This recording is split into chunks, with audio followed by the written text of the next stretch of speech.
Happy Wednesday. Yeah, happy hump day. How are you? Doing good, man. You're looking good. Got the button down on today.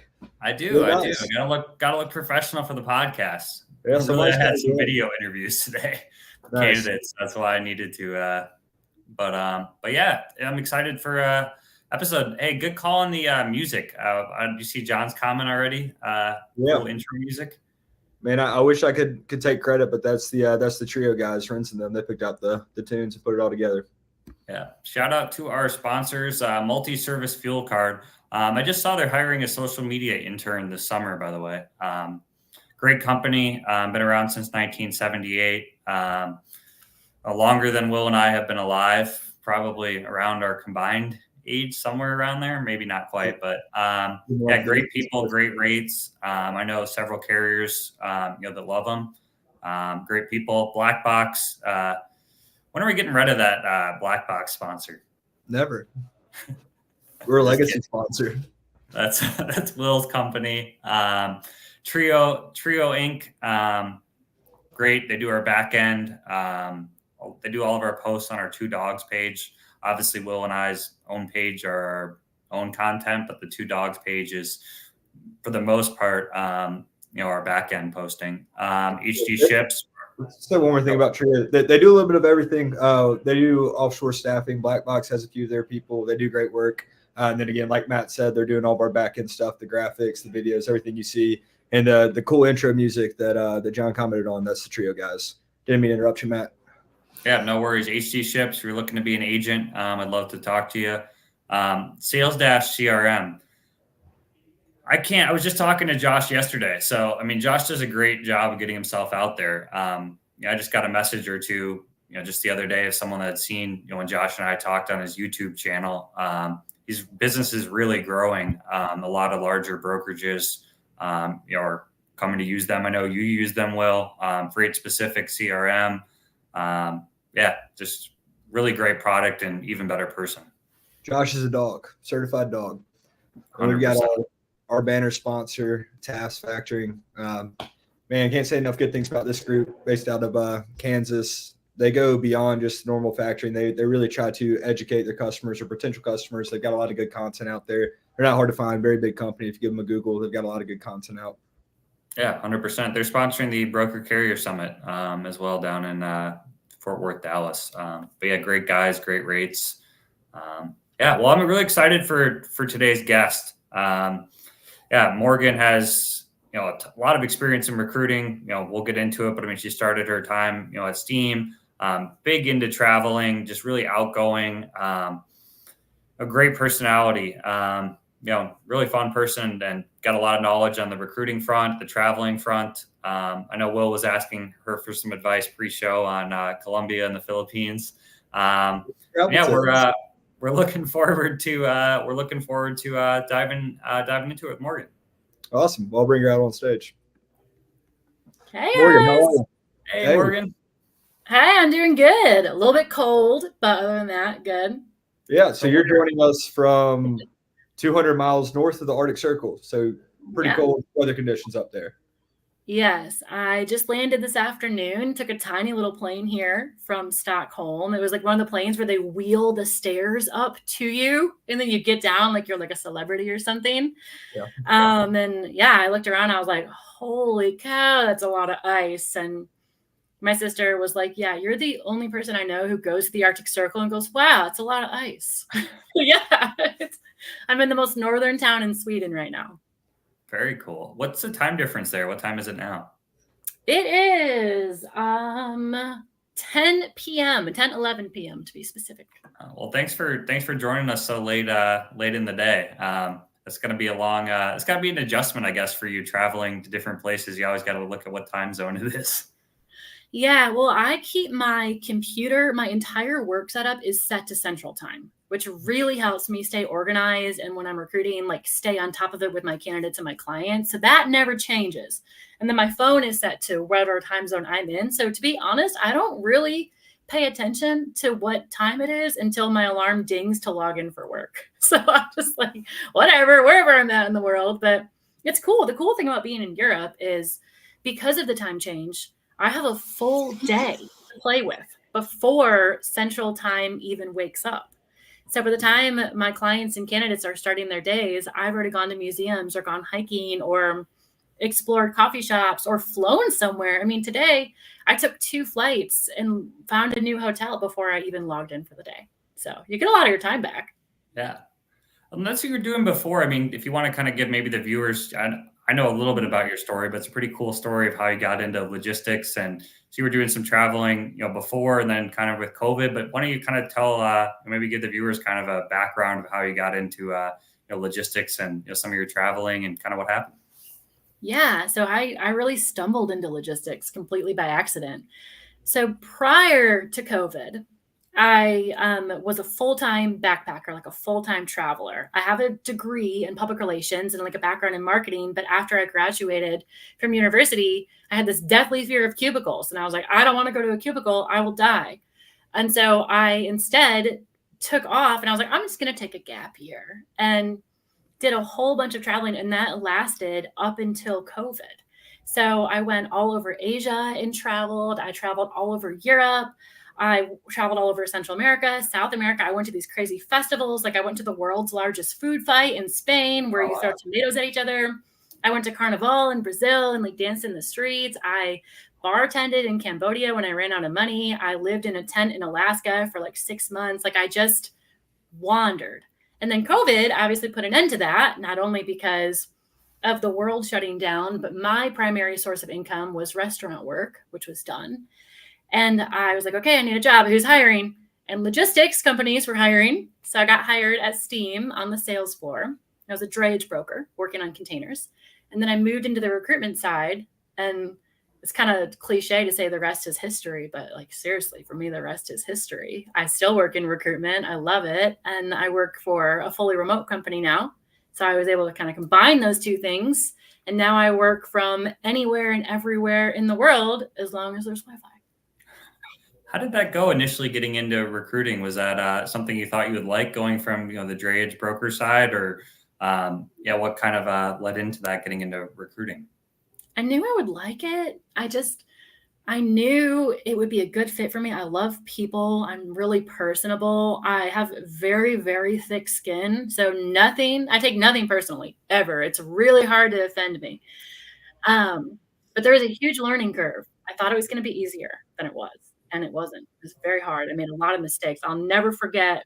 I made the mistake very early on of emailing, like trying to source people from our competitors from their work emails. Like it was just the dumbest like emailing people out of brokers. It was I made a lot of really dumb mistakes.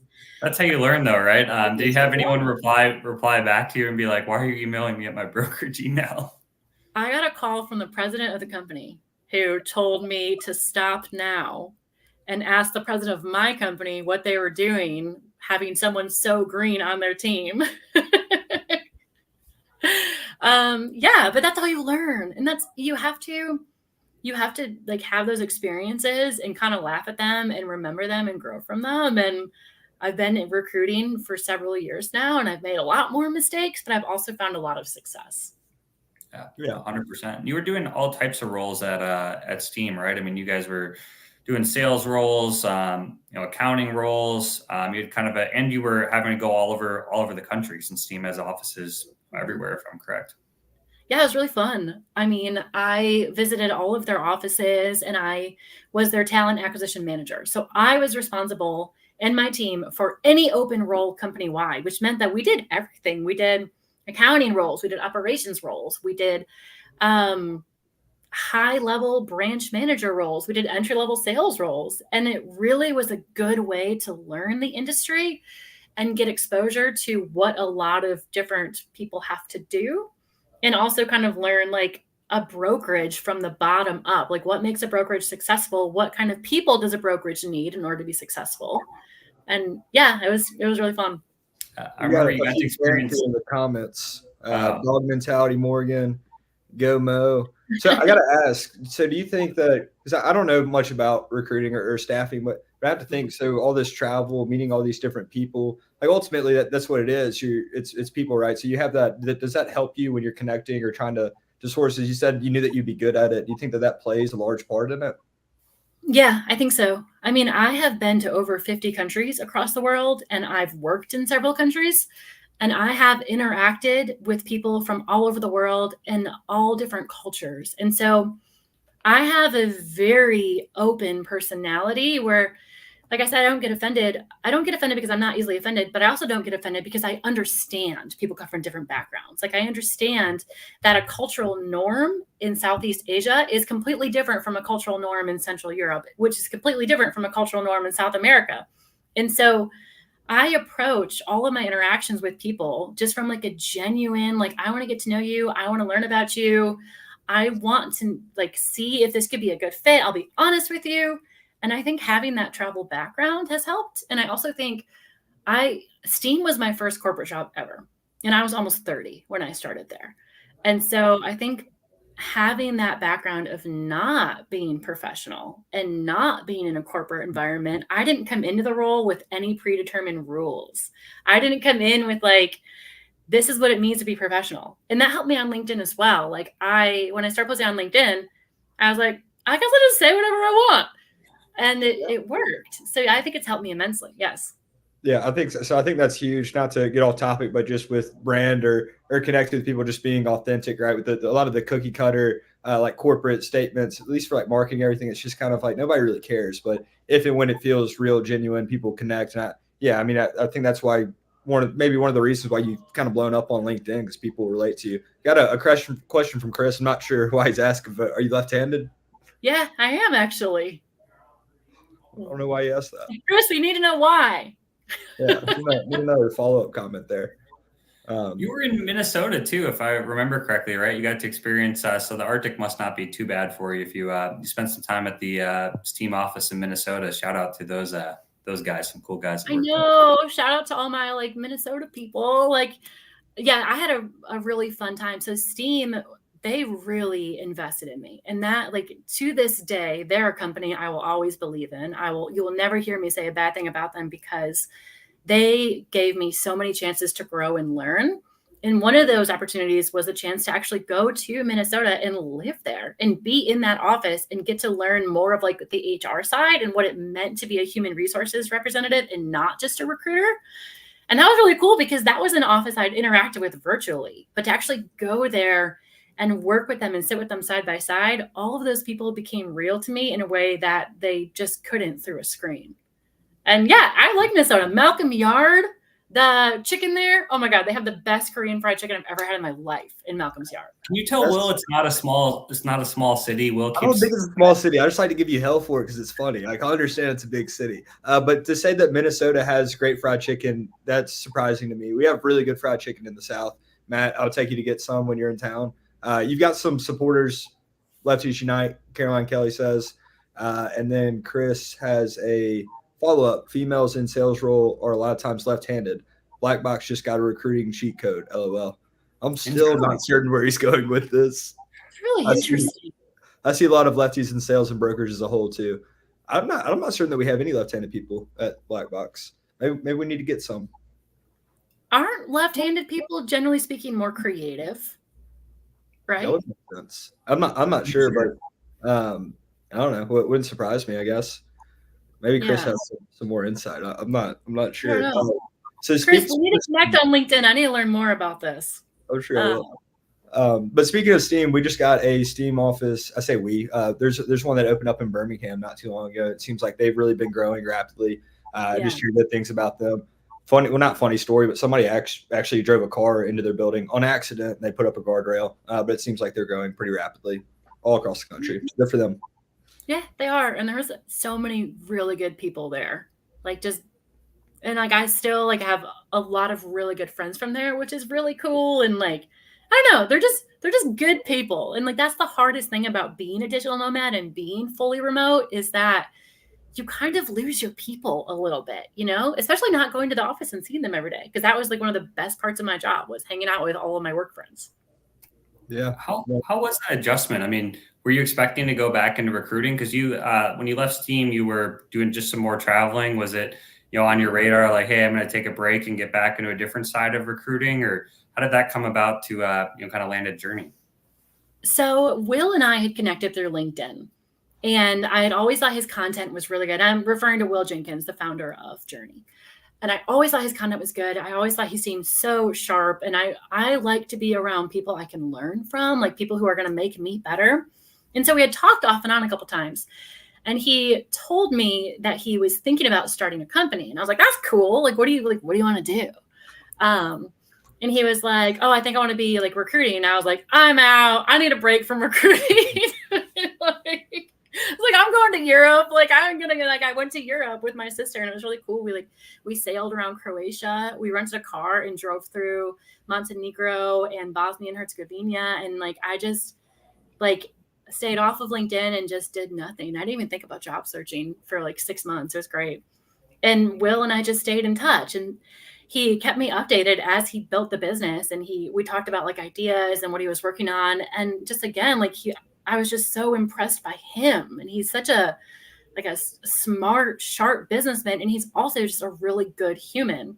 And I was like, you know what, if I'm going to do this, if I'm going to be in recruitment and I'm going to work with someone and I'm going to build something, this is a person I can stand next to. Like this is a company I can get behind. And I still feel that way. Like to this day, I'm a year in and agency recruiting is really hard. That's something that I will not sugarcoat. Like it's completely different than what I was doing at Steam. How big of an adjustment was that? Because like at Steam, you probably know their hiring processes after a while, but in your role now you have, 10, 20, however many different companies it's a lot probably. Is that kind of why you would say it's more, I would agree with you, but that's why it would be more difficult. Yeah, it's more difficult. Your knowledge is a little bit more superficial. Like you said, like at Steam, I knew my hiring managers. I knew their kids' names. I knew who they were as people. I knew the company. I knew our brand inside and out. I knew everything about what that person was going to be doing. And I could really sell people on the role in the company. And I've had to completely adjust my style to working with multiple companies and having a more limited knowledge of things and having to talk to people in more general terms. And also, I just think independent recruiters, and like, this, Matt, you're a recruiter, like the industry itself has a bad reputation and there's good people in it like us who are like working against it and like proving like, hey, recruiters are really nice people. We will help you. We'll be honest with you. But it's a different mindset and it's a different style. Yeah, no, 100%. Yeah, I'm sure you talked about earlier of having to have, thick skin. I'm sure, on your side of the agency side of recruiting, you probably have to have more, thick skin than probably even maybe more at Steam, I would imagine or guess, but. Yeah, a little bit. Luckily, I am very lucky that my LinkedIn brand really helps me. Generally speaking, when I send a message to someone, a lot of the times they're familiar with me, which is really nice. And if they're not, and they accept my connection request and they start seeing my content and then they receive a message from me, they're like, okay, like she's a real person. She's a real human. Like she's in the freaking Arctic Circle. Like, let me at least find out what's going on here. So my experience, I think, has been a lot better than most, if I'm being honest. Yeah, no, I'm lucky I get some of that as well. I think it does help tremendously. I guess, what's kind of been your favorite part so far about, the transition or what are you kind of in? Is it the travel and being able to go around or just the, being able to work on different roles or what have you enjoyed the most? Yeah, I would say all of it. Like I love being remote. Like I love traveling. I mean, so far this year, I have worked from a tiny house in the Arizona desert, which is really fun. I've worked from a dry cabin, which means it has no running water. I lived in a cabin without running water in Alaska for months and worked from there, which is really cool. I rented a rooftop penthouse in Tallinn, Estonia, and I worked from there. I have been able to visit family across the US and work from there. Like I said, I'm in the Arctic Circle right now. I'm going to a hotel made entirely of ice this weekend and working from there. And that's cool. I have been able to do all of that, which is cool. And then also, like for me, I am an extremely creative person and I have the attention span of a squirrel. So being able to work on different roles and be able to like fill something, like have a project be done, then move on to the next one that's completely different. Like my only issue at Steam is there were times where I felt like I was on a hamster wheel because I would like I would get everything done. I would like be like, we're good, we're staffed up. And then like I would have to hire for the exact same roles again 2 weeks later. And it's not like that when you're an agency. You constantly have new fun projects to work on. Yeah, sounds like a good fit. We got another comment from John. He says, I could tell from our discussions that you were genuine and really want to know about the roles you're promoting. So shout out John for tuning in and the Shout support. out John. John's a great guy. Yeah, John's a really good guy. Can you give us tons of knowledge?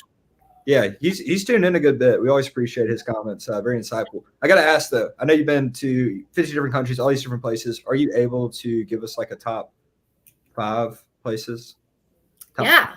Oh, for sure. There's definitely some that come to mind. Okay. Top 5. If I'm literally just like, this is what's in my brain right now. Mm-hmm. Scotland. The Highlands are incredible. Is this in order? Like that's number 1, or is it just no order? That's the first one. Yeah, it's the first one that pops up. India. It's colorful, it's wild, and it's like Alaska in that you cannot fathom how large of a place this is until you go there. India's like that. Like when I was in India, all in the same trip, I went to the desert and went camping on a camel. Like I literally loaded up my supplies on a camel and rode my camel into the desert and camped out there.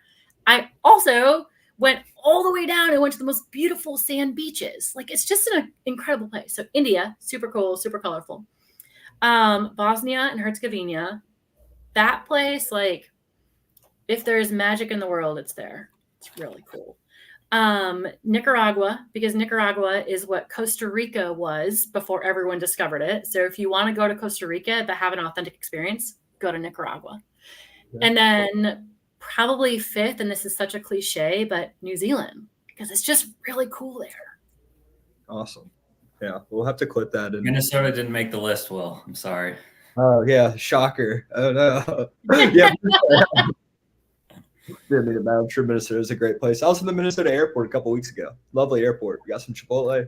Was in and out. Yeah.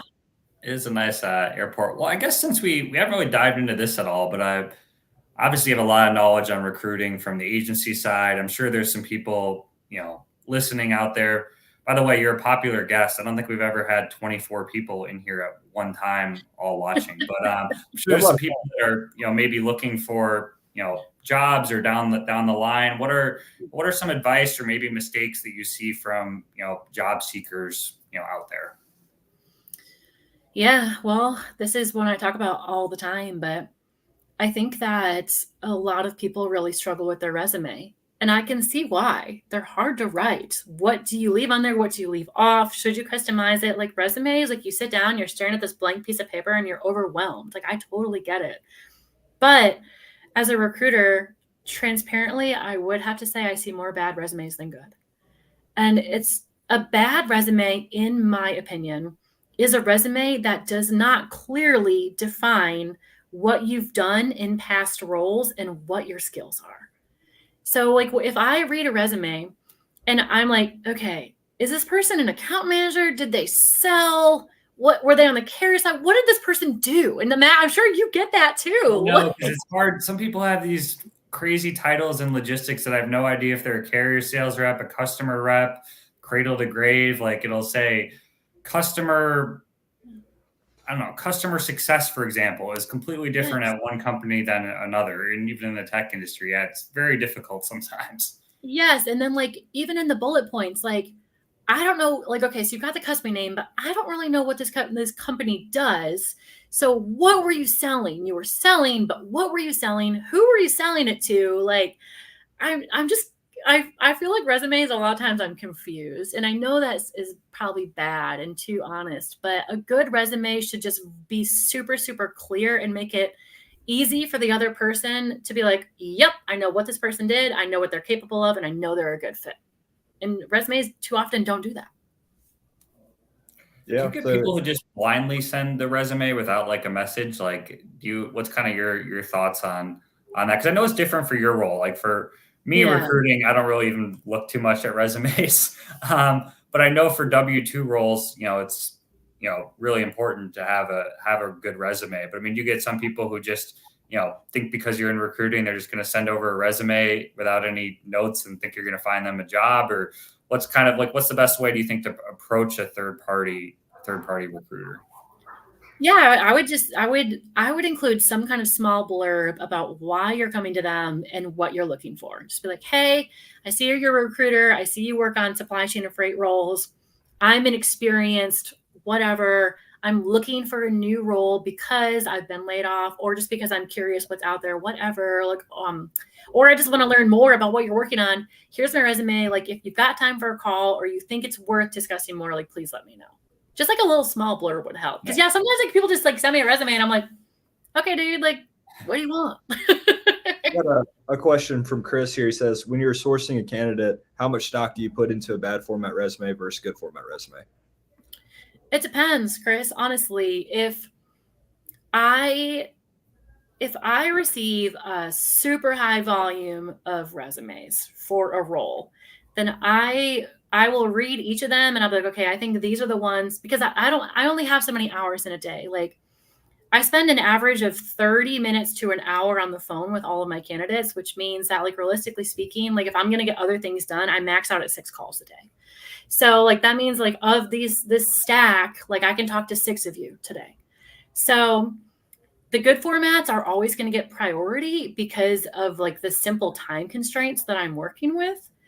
And also it depends on like whether or not like I think it's worth learning more. And I'm not trying to be hurtful. I know that looking for a job is really hard and I know it's exhausting and I know that job seekers are burned out. I get that. But like from a recruiter's point of view, like if I've got a stack of 75, 80 resumes I'm going through, and half of them are not super clear or don't have contact information or I can't tell exactly what the person did, like I'm going to prioritize the ones that are clear, easy to read, and are very obviously a good fit. Does that make sense? Yeah, that made a lot of sense. I got a comment from John. I've had some awful titles over the years. Most of the time, I was allowed to change them to what I really did. So I want to ask, I guess, when both of you, I guess, but mainly you, Morgan, because I guess you're doing some different positions. How often do you speak to, I don't know if you call them prospects, but potential candidates, right? And maybe they have just a lack of perspective on maybe their market value. Do you ever get people that want ABC, but really you look at the resume or talk to them and it's, it doesn't add up? Do you experience a lot of that? Or, I mean, how are you going about it? Are you talking to the candidate first and seeing what they're looking for and trying to match it? Or are you going to get the job and then try to match candidates? Or do you do both? It's a mixture of both. Yeah. So obviously I'm a recruiter. I have been hired by my clients to find them specific things. So, and they're the ones who pay me. So I mean, I don't have rent to pay. I'm homeless, but I have bills to pay like anyone else. You know what I mean? So I have to make sure that at the end of the day, I'm getting paid. So obviously you have to always keep it in mind what the client wants and what their budget is. That being said, I really like to take a people first approach because at the end of the day, the people you're talking to are the ones that are going to have to show up to that job every day. They're going to have to log in. They're going to be dealing with that manager. They're going to have to do that and spend years of their life doing it. So I want to make sure it's a good fit for the people.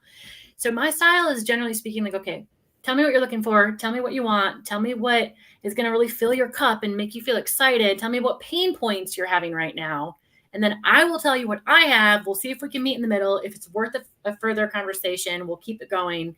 If it's not a good fit for whatever reason, that's totally fine. I'm always super open about like salaries and what the client wants. But at the end of the day, I'm not the person hiring for this job. So if you want a base salary of X amount of dollars and my client's only willing to pay this, there's nothing I can do for you. And you do see that, going back to the original question, like you do see candidates who have a number in mind that is going to be harder to find because of their years of experience and because of like their previous roles. Like it's a little bit misaligned. How often do you run into this too on the W-2 side? Because I've talked to some recruiting friends on the agent recruiting. I don't run into this too often because if someone doesn't trust their sales ability or is worried about their relationships, they're not going to go to a straight commission role. But I've talked to some friends who own brokerages and they've had a problem.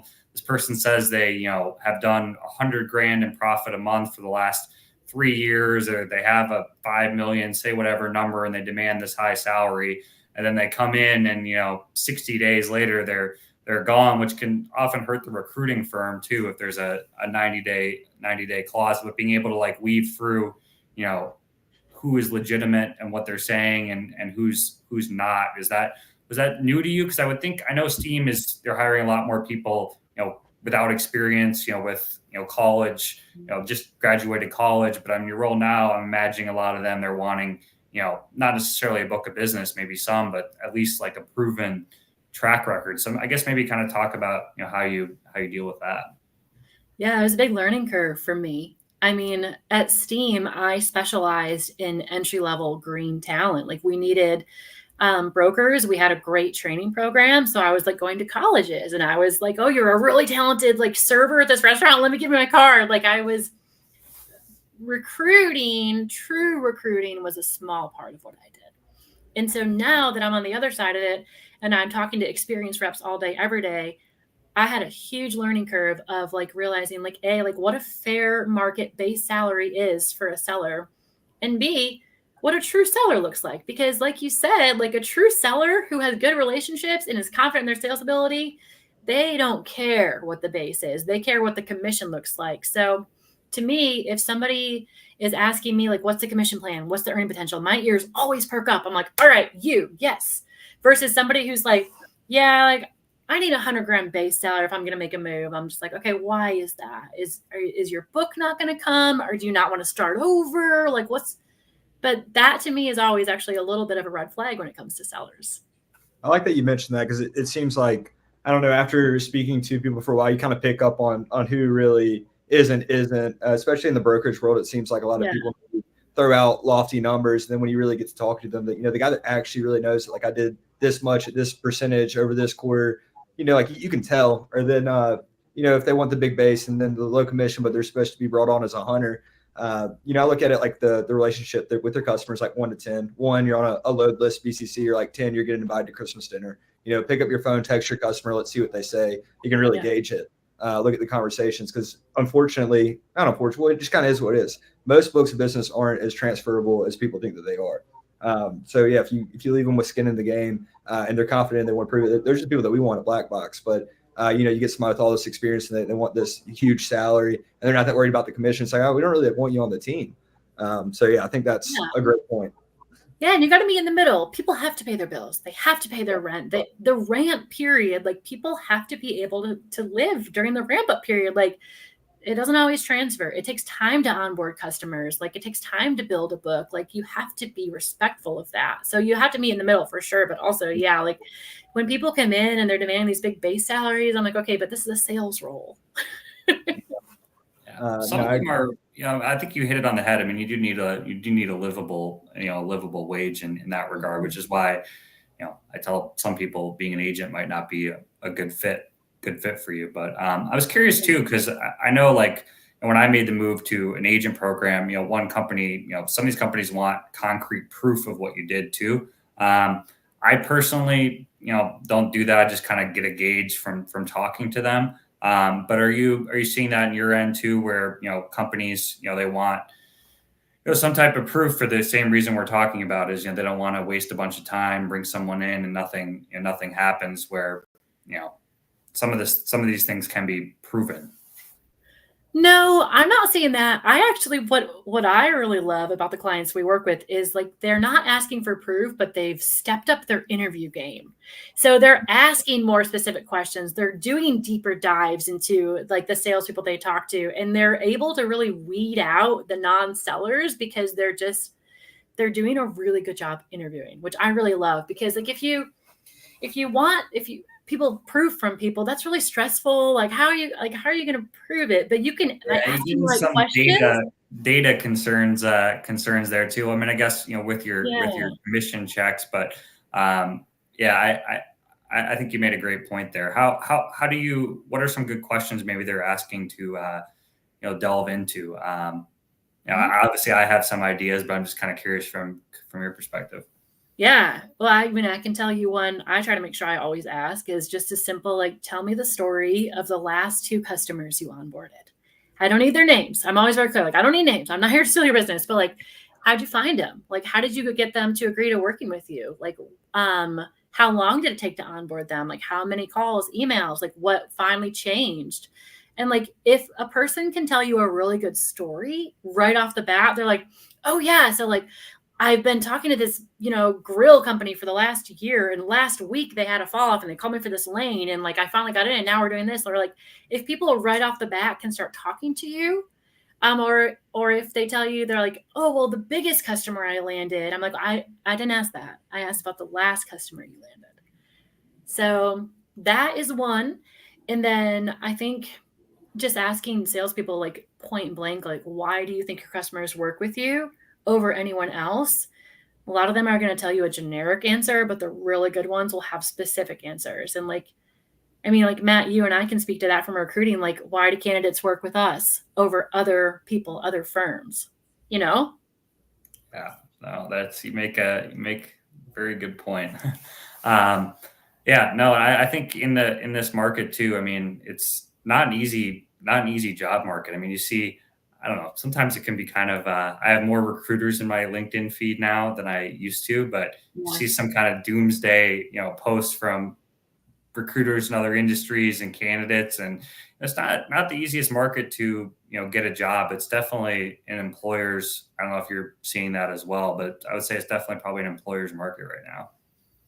It is, and it's really, really hard for job seekers. Like I mean, it's especially with the rise of AI and automation, like they're competing with like hundreds, thousands of other applicants. It's hard to stand out. It's hard to know like what one company likes on a resume, the other doesn't. And it's very difficult out there.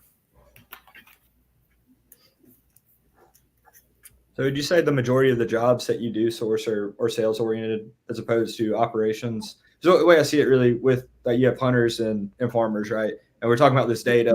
And I like that y'all went into the questions because it's almost as if the data is misleading, right? You could have all these sales revenue, but the account could have been passed to you, right? And you might be a hell of a farmer, but you can't hunt. But you mostly see, because I just think about from our perspective, or my perspective sitting here, it's just, we want sales guys ultimately. We feel like we can build around them. And I feel like everybody wants the sales guys. Is that what you see? Yeah, right now. I mean, the market, we're in a down market. It's been a down market for a really long time. And brokerages are really struggling. So they want people who can bring in revenue. Like they want people who can help the company grow. So yeah, like a lot of people want sellers. We're lucky we get a good mix of other roles as well. I'm working on a recruitment role right now. That's super fun. So we have a good mix of clients, which kind of helps to avoid burnout on our end. But yes, I would say overall general trend is people want people who can bring in revenue just because the market's so down. It's bad. That had to be interesting for you too. I just thought of it, but I mean, all sales roles. I mean, at Steam, I'm quite familiar because I worked for a company with a similar model, cradle to grave, and pod model. But I'm guessing, when you got into this role, you're hiring, especially with Chicago model. I'm guessing, with Will being from Chicago and such Chicago presence, you probably have a lot of Chicago brokerages. You're probably hiring more customer sales reps would have different duties than a cradle to grave rep you're hiring at Steam. So that had to be interesting as well, I'm sure. Yeah, it took me a long time to build up my network to accommodate to that, because when you're just sourcing and reaching out to people, the best way to stand out is to connect with people and like let them see your reel first. And it took me a while to like get my network to the point where I was getting good traction.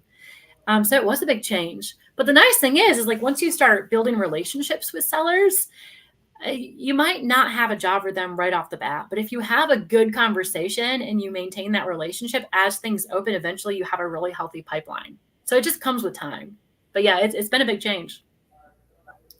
Have you ever had people convert over to like, how often do you see that where you have someone as a cradle to grave rep who maybe just tired of dealing with carriers and they want to be a customer rep, or cradle to grave rep who maybe realizes that, sales isn't his thing and wants to go to an operation? Or how often are you seeing people, on the candidate, maybe just since it is such a tough market too, switching jobs? Are you seeing that much? Or yeah, you do. Because if you're going to be a successful recruiter, you have to understand if people are going to move jobs, it has to be because of some kind of pain point that's being solved. I mean, it's the same as selling anything else. It's the same as selling freight. Like if a shipper is going to sign with you, you have to solve a pain point. So as a recruiter, you have to be like, okay, like what is hard about your job now that I can maybe help you find a solution for? Like, are you cradle to grave and you're maxed out because you have to book all your loads? Or are you carrier rep and you want to have more control over your customer rep? You have more control over the carriers you work with. Like what are you missing in your job right now? And let me see if anything I have open is going to be a good fit. So yeah, I actually see that all the time. I feel like that's a great way to look at it too. I mean, that's got to be pretty fulfilling, right? If and when you look at it like this as a human being, I'm solving something for them, making their life better. Matt, I know that you feel the same way with the opportunities that you provide to your people. So pretty cool, pretty wholesome.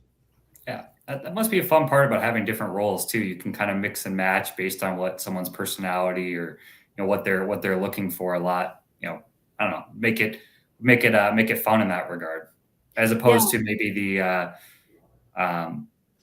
there's pros and cons to both, obviously, but a different change of pace from what you were doing with Steam. Yeah, and like the most fun part of it is when you talk to someone and you're like, okay, I don't have anything, I'm sorry. But then like 3 months later, we get a new client, we get a new role, and I'm like, yo, so-and-so, it's me. I got it.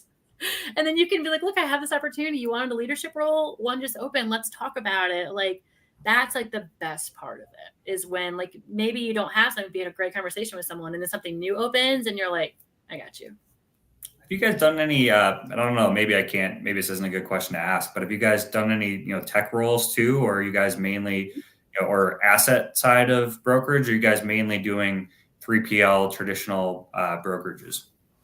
The majority of what we work on is 3PL traditional, but we've done everything, which has been really cool. And that's been a big learning experience for me. Like we've done tech roles, we've done freight tech roles, we've done, I had one more that I completely forgot, asset-based. Like we've done a little bit of, we don't do a lot of those, but we do get those roles and they're really fun to work on. Yeah, it's a total different world. I talked to some friends in freight tech, and I briefly thought about going into freight tech, and I interviewed with one company. In the interview process, I know because I interviewed at Steam and another company. The interview process for freight tech roles is much different, than traditional brokerage or sales roles, at least in my opinion. Oh yeah, and when we get to those roles, then I start talking to people about them. If we don't always know the process, but if I know it, I'm always like, all right, my friend, if this is something you want to pursue, it's going to be 5 interviews. It's going to be this. It's going to be a presentation. Like there's so much more that goes into it. And usually as long as you let people know that, so they can go in eyes wide open, then it goes okay. But it's a much longer process than just like a brokerage role. Yeah, I think that's cool you said about setting expectations because, I had no idea about that. When I briefly, and I decided, tech wasn't going to really be for me, I don't think, but I had no idea like the interview process you described that it was like that. So that's kind of cool that you let people know. And I think that's kind of maybe why some candidates I see on candidates, I don't know, some candidates on LinkedIn are just kind of a little negative I see in other industries, but I mean, there are things that recruiters can do better to make it easier for the candidates. And I think you hit on a good one is kind of, preparing them for, hey, it's going to be a 2 interview process. You'll know XYZ then, or just kind of what goes into it. Yeah. And we don't always have that information, but I think if you do, it's really important to share it and let people know. So that way, at least people know. They're like, all right, I've done this hurdle. Let's hear about the next one. Versus like, if you don't warn them by interview 4, they just have interview fatigue. Like that's such a real thing. So managing expectations is a huge part of what I do. And as well as just like straight up transparency and honesty. I've found a lot of success with that as well. I guess that's the only sustainable way to do it, right? If you're pairing company with person, I mean, if you tell both sides something that's not entirely true and transparent, they're going to find out it's not going to work out, and then you lose the future business. It just seems like the only way that it would work, in my opinion. We look at it, so I think it's the right approach. But I don't know anything about staffing, but I appreciate the way you guys do it. A little bit. Well, you hire for Black Box. You guys have 50 employees, so not quite 50, but yes, I do. So I can relate to some of the resume stuff and what you guys are discussing, but I guess it's a little bit different when it's it's my company and I'm but that makes sense. Yeah. So I guess we haven't really talked about this. I mean, we touched on it a little bit, but I mean, how big has LinkedIn been for you in the recruiting? I know you were talking earlier about how people know who you are. Obviously your posts, you went viral. I've still never managed to go viral. That's pretty, like, I think you had close to 1 million impressions or several 100,000. You've had a couple of posts like that with your travel and, just kind of showing, your true self. Maybe kind of touch on, for anyone, watching, kind of how important, kind of having a LinkedIn brand is? Because from what you said, it sounds like it's helped you a lot. Yeah. Well, I don't even know how to say this without sounding like an asshole, but yeah, my highest performing post ever got over 20 million impressions. Wow. Mm-hmm. And it was trending in the Middle East, and LinkedIn News Europe featured it, and LinkedIn News was put me on their banner. It was also really overwhelming because it was really cool, but the dark side of that was that a lot of internet trolls came out of wherever, whatever caves they live in, and I got nasty messages about everything from my appearance and my nose ring and my tattoos to how I live my life to my age and the fact that I'm single and not married. It was crazy. It was so scary. It was the first time in my life I've ever considered getting off the internet because it was so overwhelming. How do you manage your inbox from all that, with all the different recruiting and all the people from the post? Your inbox must have been taking days to get through.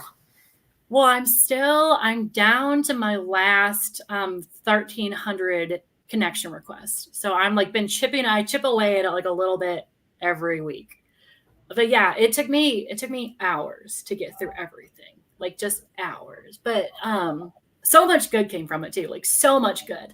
But yeah, so as far as LinkedIn goes, I have a really good following there. I have about 34,000 followers on there right now.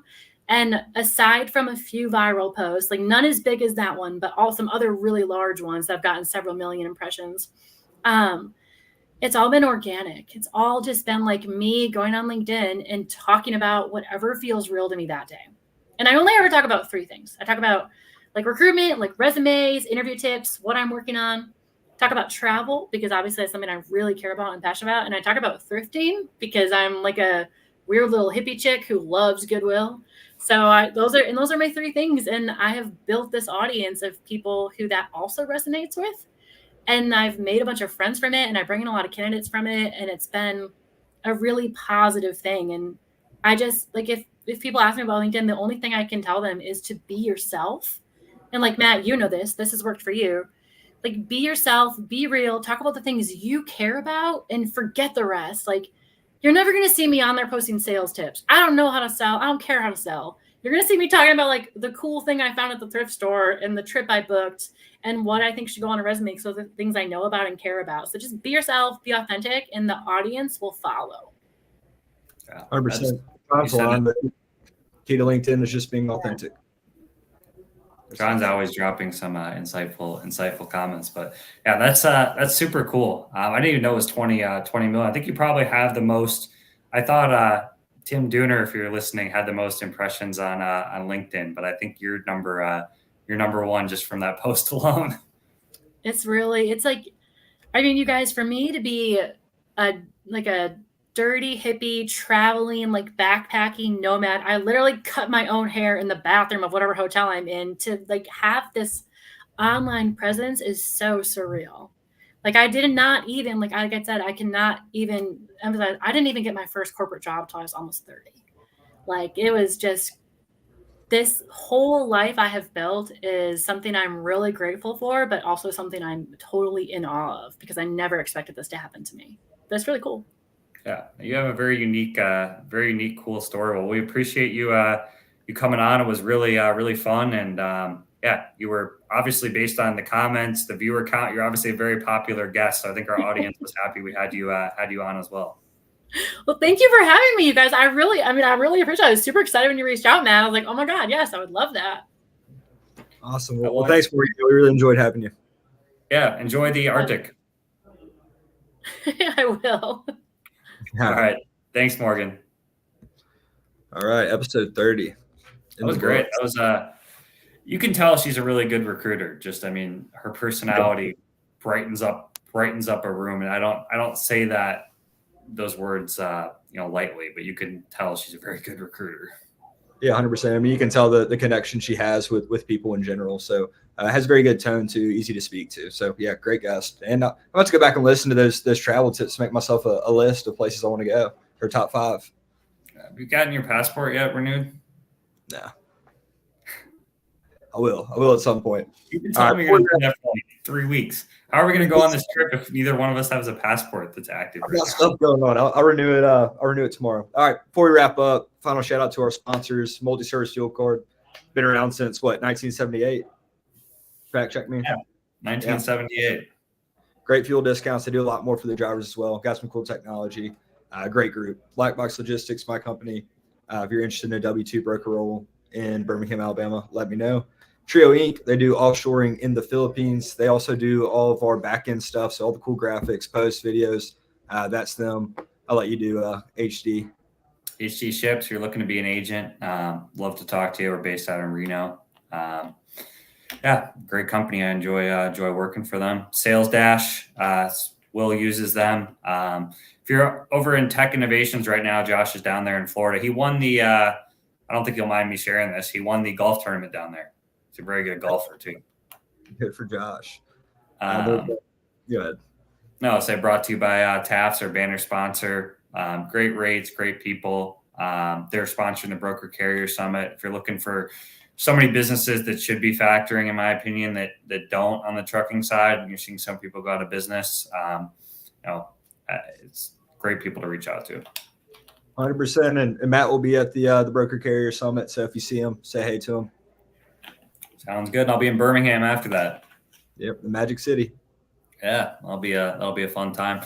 When are we going to institute this dating segment? By the way, we'll have to get on that by next week. Oh man, that's crazy. Somebody's at my door. I gotta head out. I'll do it for episode 30. All right, I'll see